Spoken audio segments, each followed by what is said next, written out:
Assalamualaikum, salam sejahtera dan selamat berpuasa. Hari ini saya nak cerita tentang Islam. Tapi saya tak mau cerita tentang doktrin atau falsafah Islam ataupun akidah. Ini kita bagi orang yang cerdik pandai atau yang merasa mereka cerdik pandai untuk membincang. Saya nak cerita tentang politik. Dan khususnya, terutama sekali, politik Islam. Ramai berkata, agama dan politik perlu dipisahkan. You tak boleh agama dan politik disamakan. Siapa cakap? Ajaran siapa tu? Dalam Quran tak sebut. Tak ada hadis pun. Dan tak pernah saya dengar Tok Guru beritahu yang Nabi Muhammad sallallahu alaihi wasallam memberitahu yang Islam ni memerlukan sekularisme ataupun sekularism. Sekularism tu betul. Agama suku, politik suku. Kita asingkan di antara agama dan politik. Tapi itu bukan ajaran Islam. Itu ajaran Napoleon Bonaparte. Dan Napoleon Bonaparte, walaupun pada zahirnya nampak macam dia tu kuat Kristian, tapi kalau ikut sejarah, dia tu lebih free thinker, lebih atheis dari Kristian. Akidah dia tidaklah begitu kuat. Dan boleh dikatakan Napoleon ni bermusuh dengan gereja. Napoleon rasa Christendom ataupun Darul Kristian rosak ataupun kebelakangan oleh kerana gereja.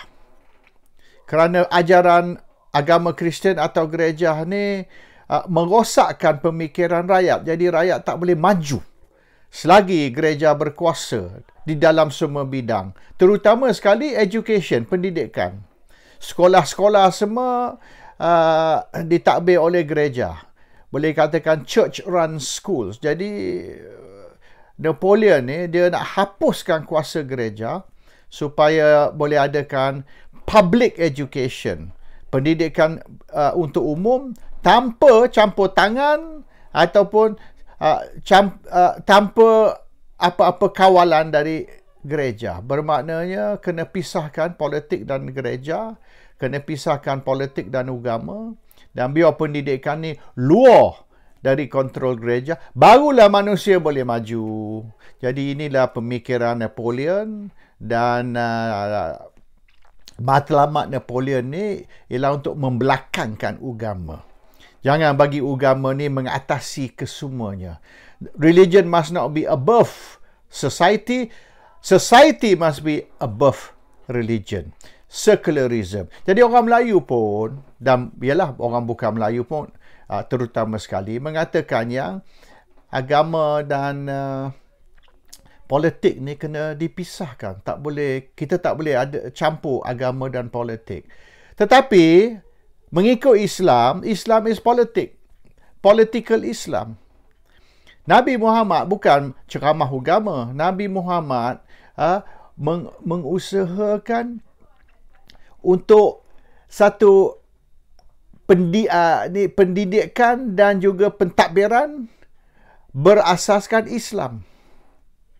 Iaitu Islamic system, Islamic government, Islamic banking dan lain-lain lagi. So, orang yang berkata agama dan politik perlu dipisahkan mengikut sistem ateis atau sistem Kristian lebih dari 200 tahun dulu dan bukan sistem Islam. Mereka tak sedar. Banyak tuduhan terhadap PAS dan orang-orang lain lagi lah, pemimpin-pemimpin lain, bahawasanya mereka mengguna agama. PAS mengguna agama, orang ni mengguna agama, orang tu mengguna agama. Jadi mereka menghina Islam.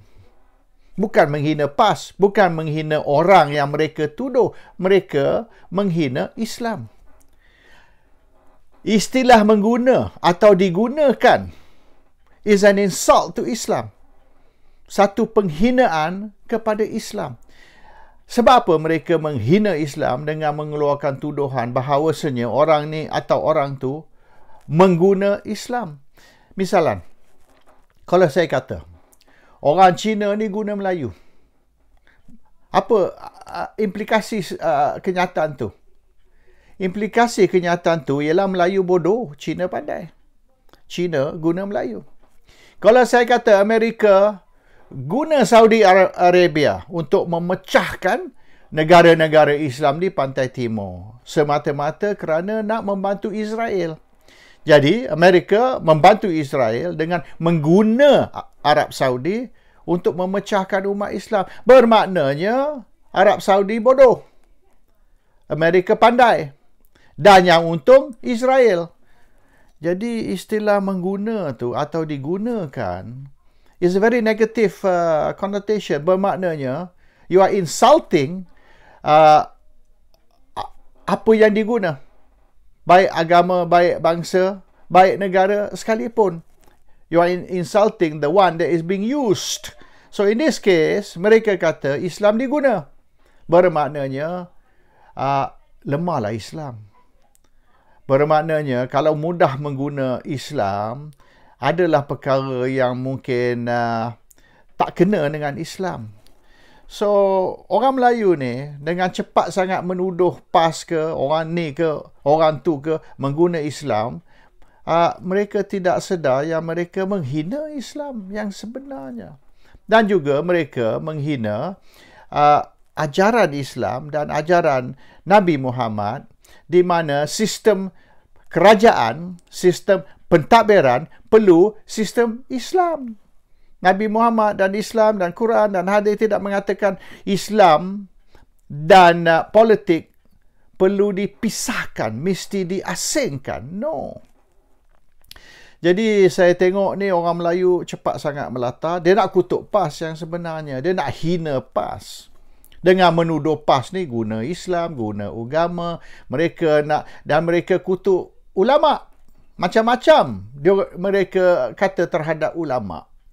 Ulama buat ni lah, buat tu dah. Tapi maknanya ringkas cerita, ulama ataupun parti PAS ataupun pemimpin-pemimpin Melayu tertentu memperalatkan Islam, mengguna Islam untuk kepentingan politik.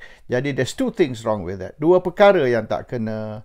Nombor satu, there's no such thing as memisahkan di antara agama dan politik. Dan nombor dua, sekiranya betul Islam ni diguna oleh sesiapa sekalipun lah, tak kisahlah. Kalau Islam betul diguna dan diperalatkan, there's something very wrong with Islam. Dan kalau kita tengok DAP misalnya, mereka banyak menghina Islam tapi indirect.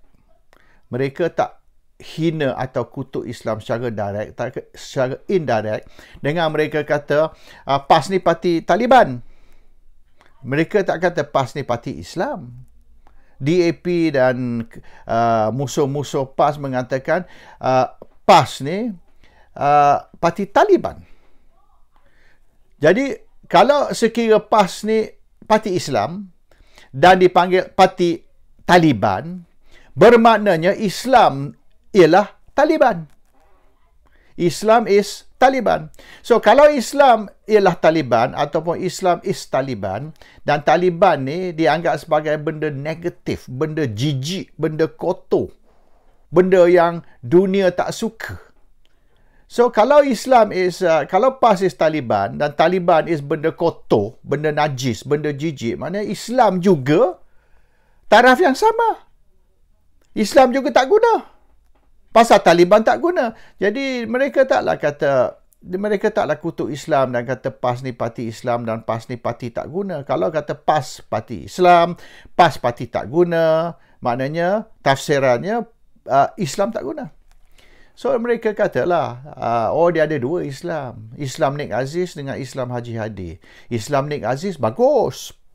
DAP kata, kita sokong sangat Nik Aziz, arwah Nik Aziz tu, kita suka Nik Aziz. We wish Nik Aziz was still alive. Kalau Nik Aziz masih hidup, kan ke bagus? Kalau Nik Aziz tak mati lagi, masih ada, maka DAP tak ada masalah dengan PAS. DAP boleh bersama PAS, duduk dalam satu gabungan dengan PAS, berpakat dengan PAS. Kalau Nik Aziz masih hidup, kerana Nik Aziz dah mati dan hari ni PAS di bawah Hadi, maka DAP tak boleh terima PAS. Kerana Hadi ni lain pada Nik Aziz. Hadi ni Taliban.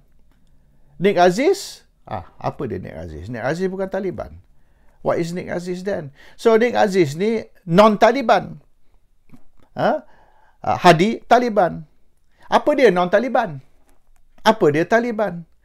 Sebab yang saya tahu, Taliban ikut Islam. Kalau Taliban ikut Islam dan Taliban ni tak guna, maka Islam lah tak guna. So Nik Aziz tak ada beza dengan Hadi. Nik Aziz pun, kepercayaan Nik Aziz sama dengan kepercayaan Hadi. Dan diorang marah sangat RUU 355. Mereka kutuk Hadi kerana RUU 355. RUU 355 tu ditaja semasa zaman Nik Aziz. Nik Aziz Menteri Besar Kelantan tahun 90. RUU 355 tu tahun 93. Hadi jadi Menteri Besar Terengganu tahun 99. Jadi Nik Aziz jadi MB tahun 90. RUU 355 Nik Aziz bangkitkan tahun 93. Hadi menjadi Menteri Besar Terengganu hanya tahun 99. Dan masa tu Presiden PAS bukan Hadi. Dan dia kata, semasa PAS dipimpin oleh Nik Aziz, bagus. Sekarang PAS dipimpin oleh Nik Aziz, tak bagus. PAS tak pernah dipimpin oleh Nik Aziz. Semenjak bila? PAS dipimpin oleh Ustaz Fadil Noor. Ustaz Fadil Noor yang memimpin PAS selepas Ustaz Fadil Noor meninggal, Hadi ambil alih. Bila masa Nik Aziz memimpin PAS, Nik Aziz memimpin Kelantan, bukan PAS.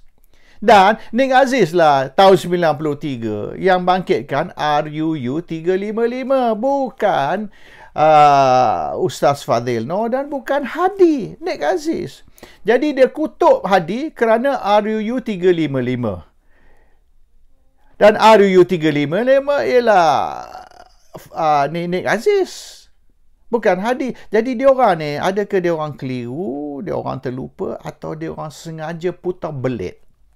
Mereka putar belit, mereka kata Nik Aziz bagus, Hadi tak bagus. RUU 355 ni satu contoh yang menunjukkan Hadi tak bagus. Padahal RUU 355 ni bukan Hadi, tapi Nik Aziz. Dan presidennya bukan Nik Aziz, tapi presidennya Fadil Noor. So, they are confused or they are purposely confusing the rakyat.